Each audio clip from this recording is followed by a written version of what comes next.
UZI tekshiruvini zararli deb o'ylaysizmi? Ko'pchilik shunaqa o'ylashadi. Aslida bu qanchalik haqiqatga yaqin? Bugun sizlar bilan shu haqida gaplashamiz. Ko'pchilik odamlar UZI tekshiruvini nurlanish bilan bog'lashadi va qayta-qayta UZIga tushishga qo'rqishadi. Aslida esa UZI hech qanday nurlanish tarqatmaydi va ultrasonografik to'lqinlar odam organizmiga zararsiz bo'lib, bundan ko'pchilik homilador ayollarimiz ham foydalanishadi. Buni qanday tushuntirish mumkin? Men UZI apparatini naushnikka qiyosladim. Bunda telefondan naushnik orqali qo'shiq eshitmoqchi bo'lganimizda, bu qo'shiq bizning miyamizga tovush sifatida qabul qilinadi. Xuddi shunday UZI tekshiruvida datchik orqali organlarni tekshirganimizda ultrasonografik to'lqinlar UZI apparatini monitorida a'zo holatini ko'rsatib beradi.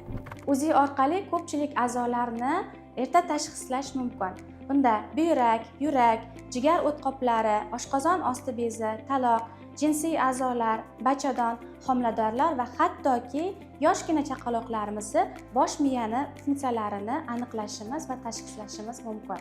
UZI tekshiruvidan muntazam ravishda o'tish ichki a'zolardagi yashirin muammolarni erta tashxislashga yordam beradi. Shunday ekan, klinikamizga tashrif buyuring, UZI tekshiruvlaridan o'ting va sog'lig'ingiz haqida qayg'uring. Sizning sog'lig'ingiz bizning baxtimiz.